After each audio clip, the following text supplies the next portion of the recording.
Porque ya saben que el día del Señor, es decir, el regreso de Jesucristo, llegará repentinamente como un ladrón de noche.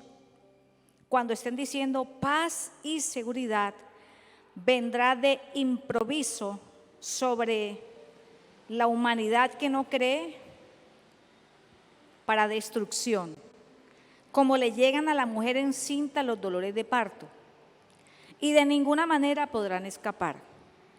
Ustedes, en cambio, hermanos, no están en la misma oscuridad que ellos, para que ese día los sorprenda como un ladrón. Todos ustedes son hijos de la luz y del día. No somos de la noche ni de la oscuridad. No debemos pues dormirnos como los que no creen, sino mantenernos alerta y en nuestro sano juicio. Los que duermen de noche duermen, y los que se emborrachan de noche se emborrachan. Nosotros que somos del día, ¿cuántos somos del día? Usted que está en la casa, ¿se considera del día?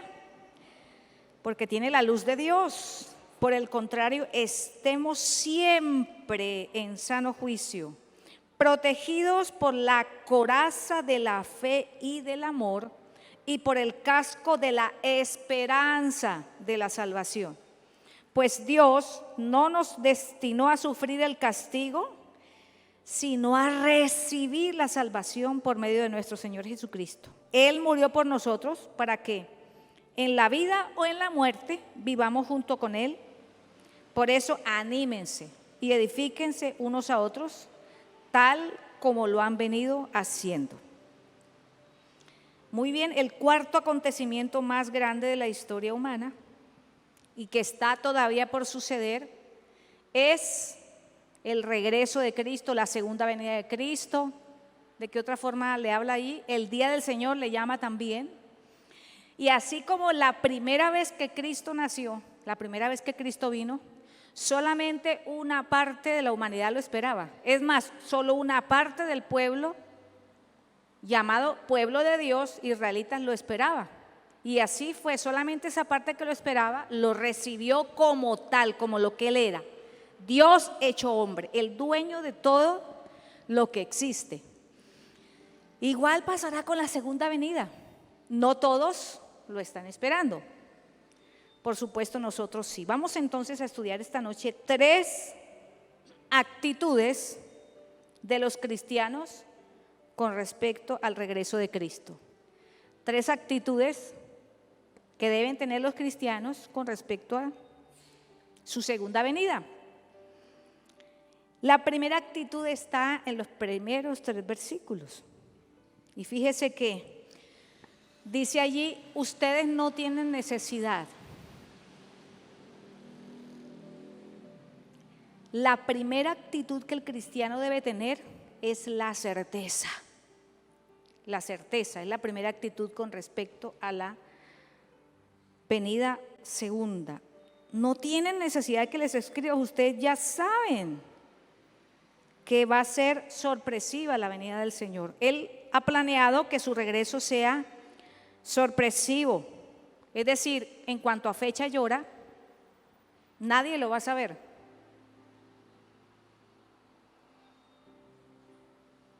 Y eso es un plan. Será igual para todos. Ningún cristiano ni ninguna persona que no es cristiana, ningún incrédulo, sabrá en qué fecha y qué hora vendrá Cristo. Nunca va a ser revelado eso. A nosotros nos debe bastar con que Dios ya lo ha dicho. Hay señales que muestran en la Biblia cuándo se acerca, cuándo estará cerca ese tiempo. ¿Cierto? Y esas señales son muy claras, están en los evangelios, tanto en Mateo como en Lucas. Sobre todo en Lucas. Y dice la cantidad de señales, ¿cierto? Inclusive nombra o menciona una palabra que equivale a pandemia. Pestes, dice. Las pestes son epidemias.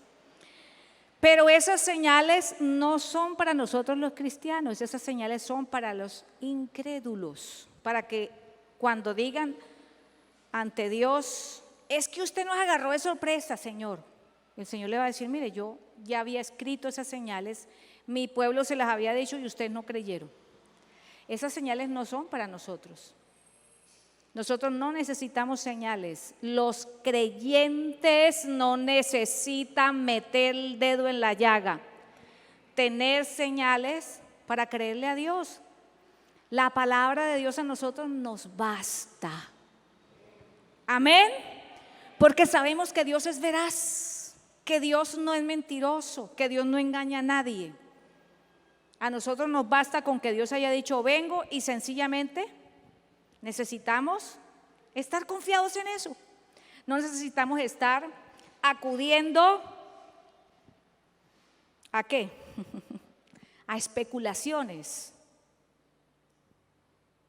Y ya hemos visto repetidamente personas, inclusive personas que dicen ser cristianos, inclusive, gracias, personas que dicen ser siervos de Cristo, diciendo, no, ya tengo el día y la fecha. Y hace poco, hace algunos años atrás, un famoso entre nosotros dijo que Cristo venía y no vino. Especuladores, cuando la misma Biblia dice que nadie sabrá la fecha ni la hora. Así que nosotros no tenemos que estar esperando que nos den fecha y hora. Sencillamente le creemos a Dios, porque es nuestro Padre. Amén. Con respecto a ese primer punto, la primera actitud del cristiano, que es la certeza. También yo quiero certeza de qué, de que Él vendrá. Yo quiero reflexionar esta noche o este día sobre algo. Y es que a veces los cristianos viven más pendientes de la aparición del anticristo que del regreso de Cristo. Más pendientes de cuándo va a aparecer la bestia. Y por eso se ha desatado esas polémicas tremendas en las redes. Que la vacuna es la marca de la bestia. Y la gente está pendiente y buscando eso cuando la Biblia no nos manda a estar esperando la aparición del anticristo. Nos manda a esperar ¿qué? El regreso de Cristo, por el contrario. Un verdadero cristiano no tiene por qué estar esperando cuando aparece el anticristo, porque es que ese no es nuestro Señor. Él no nos puede librar ni poder librar a nadie. Nosotros estamos esperando el regreso de Cristo, el regreso de Cristo. Y qué bonito que el día del Señor vendrá pronto. Así dice la Biblia, vengo pronto. ¿Sí dice así o no? En muchas partes, vengo pronto. Y la última palabra de promesa sobre la venida de Él, que fue en el año 100 después de Cristo, a través del apóstol Juan, dice, ciertamente vengo en breve. En el último capítulo de Apocalipsis. Entonces, mis queridos, qué bendición que esta es nuestra certeza. Así que esté preparado, ya que nadie sabe cuándo Jesús volverá a la tierra. Por eso deberíamos estar listos hoy. ¿Cuándo? Hoy. ¿Sabe por qué el Señor quiere que sea una sorpresa? No nos ha dado hora ni fecha. Porque quiere precisamente que usted viva preparado. Que no haya una actitud de sueño, una actitud de descuido. Por ejemplo, yo le voy a poner un ejemplo chistoso, pero eso sucede en todas las familias. Y sé que le sucede con los hijos suyos y sé que cuando usted era pequeño también hacía lo mismo. Usted sabía que su papá y su mamá llegaban de trabajar a las 4 de la tarde o a las 5. Y su papá y su mamá le habían encargado, cuando yo llegue, tienen que tener todo el oficio listo. La loza lavada, la casa barrida y trapeada, las tareas hechas. Y si era vacaciones era peor porque teníamos todo el día libre. Entonces decíamos a las 8 de la mañana, no, por ahí a las 10 lo hago. Vamos a jugar un ratico. A las 10, no, a las 12, voy a jugar otro ratico. Caminen, todos jugaban, voy a salir para la calle. Las 2, las 3, 3:30. ¡Ay, padre, media hora para que mi mamá llegue! ¡Corra! En media hora queríamos barrer, trapear, organizar, hacer tareas, lavar la loza. ¿Nos alcanzaba el tiempo? ¿Y cómo llegaba ese papá y esa mamá cuando encontraba el desorden en la casa y nosotros? Mi papá me decía, que no la agarre con los calzones abajo, me decía mi hija. Esa era su expresión. No me agarraba con los calzones abajo, pero sí me los bajaba para darme 3 correazos. Por haber sido una niña desobediente. Igual pasa con los creyentes. Por eso Dios no nos da fecha y hora. Para que no entremos en un descuido de nuestra relación con Él. Para que no entremos en una confianza malsana, porque eso que les acabo de mencionar, ese ejemplo, es una confianza malsana. El Señor todavía se demora. Yo tengo ciertas fallas de carácter, pero no, más adelante, yo las arreglo, todavía hay tiempo. Eso todavía hay tiempo, ¿no? El Señor todavía se tarda en venir y hay una parábola que Jesús puso. La de el siervo malo, infiel, que dice que una persona rica que tenía muchos bienes, muchos empleados, puso a uno de esos empleados a cargo de el resto de empleados. Se fue de viaje, le encargó ciertas tareas y cierta manera de tratar a sus empleados. Pero él dijo, no, mi señor tarda en venir. Y empezó a maltratar, dice, a sus consiervos, a los empleados que estaban a su cargo. Y cuando vino de sorpresa el jefe, ¿qué pasó con ese? A ver, ¿quién recuerda el final de esa parábola? ¿Qué hizo el señor, el dueño de esa empresa? Lo ascendió, le aumentó el sueldo. Dice que lo echó afuera, patitas a la calle, hermano. Váyase para afuera de mi empresa. Usted es un irresponsable, etcétera, etcétera, etcétera. Así que esté preparado, ¿está listo para encontrarte con Él? Viva cada día con la certeza de que Cristo puede venir hoy mismo. Él dijo que sería de sorpresa, y la sorpresa no solamente es para los incrédulos, es para nosotros también, para que estemos en la segunda actitud, vigilancia. Una vez que usted tiene certeza de que Cristo viene, usted está seguro de que Cristo viene, usted no va a dejar de vigilar, de estar vigilante. Versículos 4 al 8, leímos esta noche. Y allí en esos versículos, váyase rápidamente a la Biblia, aparecen 2 palabras que se contrastan. Los que son de qué, del, y los que son de la. Los que son del qué, del día, y los que son de la noche. Ese es el contraste entre los cristianos y los incrédulos. Los del día, o sea, los que tienen la luz de Dios en su corazón, los que andamos todo el tiempo con el corazón de par en par, sabiendo que si Dios nos examina con su luz, ahí no va a encontrar mayor cosa. Porque si pecamos, claro, si nos equivocamos, claro, pero así mismo de una vez nos arrepentimos, pedimos perdón y tratamos de ¿qué? De depender de Él para enmendar nuestra vida.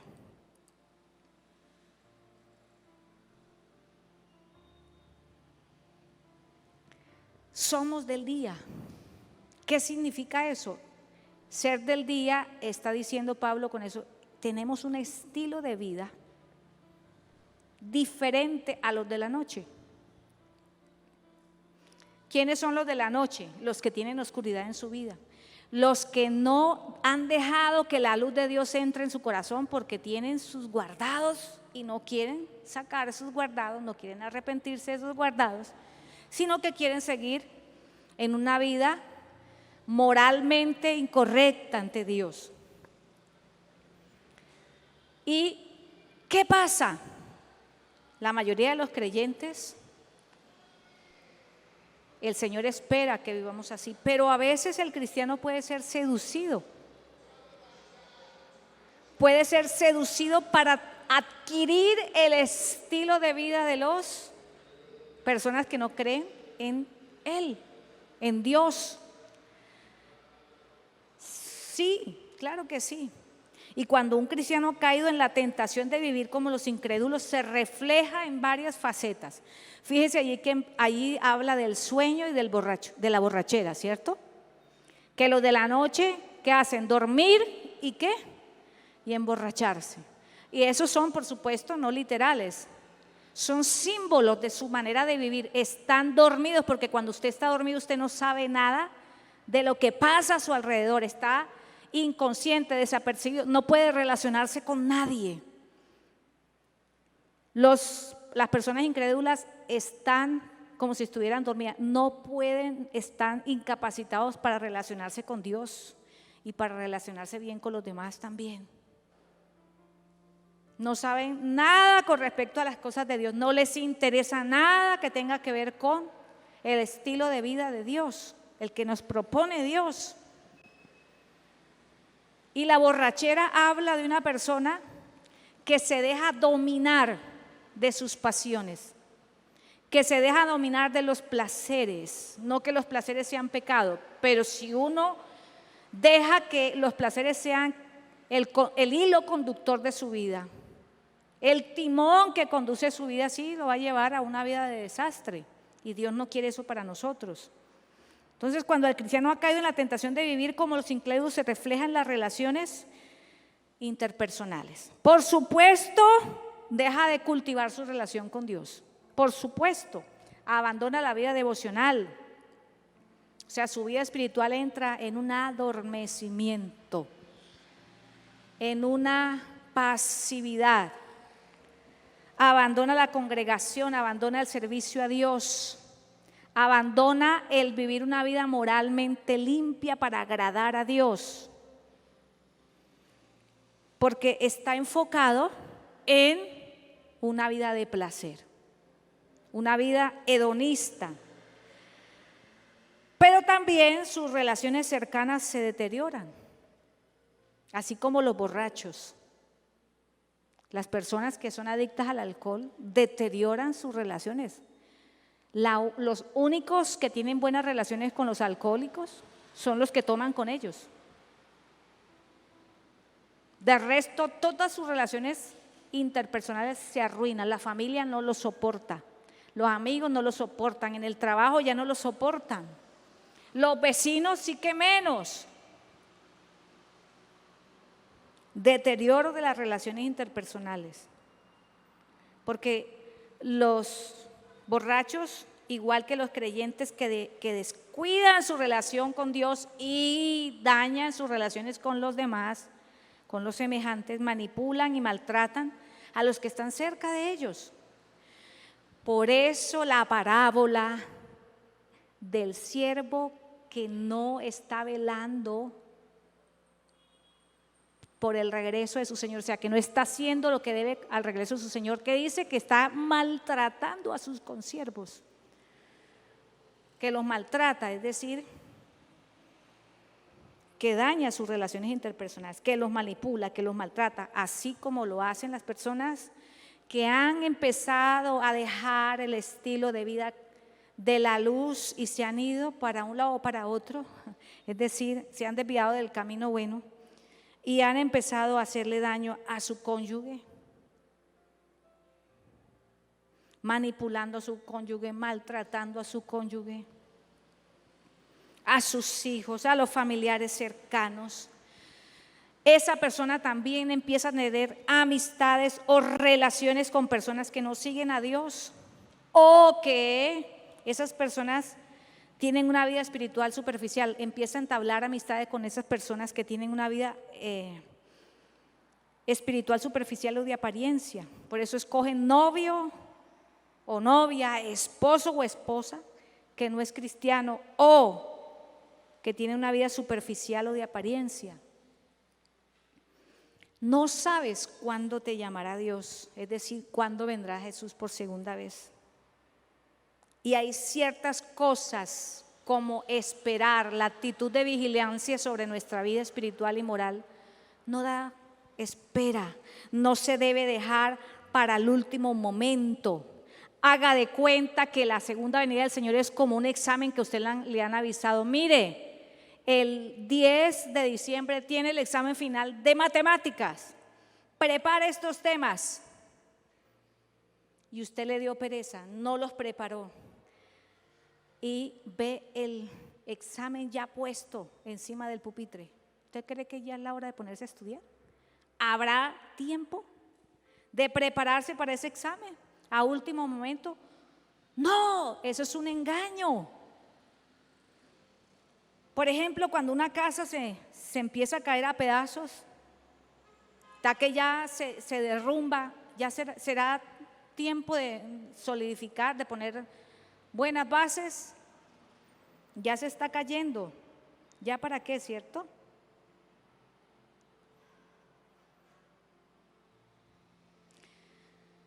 Así que si el llamado del Señor llega de improviso, no tiene por qué pillarnos desprevenidos. Porque la persona que ha vivido toda su vida con Cristo siempre está dispuesta a entrar en su presencia, a irse con Él. Por eso la segunda actitud que requiere la segunda venida del Señor es vigilancia. La primera actitud es certeza. Délo por hecho, usted no tiene que buscar a ningún predicador en YouTube. La Biblia se lo dice, vengo. ¿Cuándo? No te lo voy a decir, dice el Señor, es sorpresa, pero vengo. 2, vigila cómo está tu vida, porque te quiero encontrar haciendo lo que te mandé a hacer. Y tercero, la actitud. La tercera actitud que debe suscitar en nosotros la venida de Cristo es consuelo, aliento. Consuelo, aliento, versículos 9 al 11. Aliéntense con estas palabras, edifíquense con estas palabras de que el Señor vendrá pronto. De que el Señor vendrá pronto. En el capítulo anterior de esta carta, versículo 4:17, dice: luego los que estemos vivos, los que hayamos quedado, seremos arrebatados junto con ellos en las nubes para encontrarnos con el Señor en el aire, y así estaremos con el Señor para siempre. Es de consuelo. Yo no entiendo que se hable de la segunda venida del Señor y diga: ¡ay, un cristiano! ¡Ay, qué susto que venga el Señor! Si a usted le suscita miedo la venida del Señor, es porque usted no ha estado vigilante. Y hoy el Señor le está dando la oportunidad de que revise su vida. Porque el Señor no quiere venir para infundirle terror a sus hijos. Al contrario, versículos 9 al 11, busquémoslo. Permítame, yo busco aquí en mi Biblia. Versículos 9 al 11, capítulo 5 de Primera a los Tesalonicenses, dice: porque no nos ha puesto Dios para ira, sino para alcanzar la salvación por medio de nuestro Señor Jesucristo. Y en el 11 dice: por lo cual anímense unos a otros y edifíquense unos a otros con estas palabras. Dios convertirá nuestras tragedias en triunfos. Para nosotros la venida del Señor es de triunfo, es de premio, es de consuelo. Para los incrédulos y para los cristianos que se dejaron convencer, que se dejaron mover de su estilo de vida, de estar buscando o teniendo una amistad profunda con el Señor, dependiendo de su palabra y de su fuerza y haciendo su voluntad, para nosotros es un tiempo de refrigerio. allí sí será, pare de sufrir. Por ahora no, porque por medio de muchas tribulaciones, dice el Señor, es necesario que entremos a ese día, que participemos de esa segunda venida. Pare de sufrir es cuando el Señor Jesucristo venga y nos lleve. Ahí sí. Pare de sufrir porque Dios convertirá, lo había dicho ya, las tragedias en triunfos. ¿Cuántas tragedias nos ha tocado vivir en la vida? Nos ha tocado morder el polvo, pero el Señor las convertirá en triunfos. Nuestra pobreza, nuestros lados flacos en riqueza, nuestro dolor en gloria, nuestra derrota en victoria. Y fíjese que nos vamos a unir con todos los creyentes a través de la historia. Los del Antiguo Testamento, los que aparecen en la Biblia, el Nuevo Testamento, los de los siglos que han pasado anteriormente, para estar salvos y seguros. Y Pablo consoló a esta iglesia de Tesalonicenses con esta promesa. Así que es una convicción de que la segunda venida de Cristo es positiva para nosotros. Sí que debe haber una actitud de optimismo, de optimismo, de optimismo. También el mal será desterrado de la presencia del Señor. Empezará el tiempo que tanta gente busca en esta tierra, que se acabe la injusticia, que se acabe la violencia, que se acabe la inequidad social. Eso no podrá acabarse en esta era, solamente en la era del Rey que juzgará y que gobernará todas las naciones con justicia, que es Jesucristo, el Rey de reyes y Señor de señores. Así que cierre sus ojos conmigo y dígale: Señor, ayúdame a tener estas tres actitudes con respecto a tu venida. Uno, a no dudarlo jamás, que tú lo prometiste y volverás. Lo prometiste y volverás, Señor. No es una broma, no es un engaño tuyo, Señor. Gracias, Señor, por permitirme vigilar mi vida. Ayúdame, Señor, apoyado de la fuerza que viene de ti, Señor, del poder que viene de ti, a transformar mi vida. Ayúdame, Señor, a arrepentirme de las áreas pecaminosas en las que estoy viviendo, Señor, en las que estoy andando. En primer lugar, en mi relación hacia ti, Señor. Señor, señálame los errores, los pecados que yo he cometido en mi relación hacia ti, Señor. Ayúdame, Señor, a ser transformado y transformada en esa área, limpio, empoderado, para tener una relación correcta contigo, Señor. Y ayúdame en mi relación con los demás, Señor. Que yo no sea una persona que golpee, que cause daño a los demás, porque tú me has puesto para ser una persona de bendición a los demás. Gracias te doy, Señor Jesús, porque ya no me va a producir terror escuchar mencionar que tú vienes por segunda vez, porque sé que será un día especial, un día de redención, un día festivo, un día de triunfo, donde verdad el triunfo que tú nos darás nos llenará de satisfacción. Gracias, Señor, por amarnos tanto y por traer tu palabra esta noche. Amén.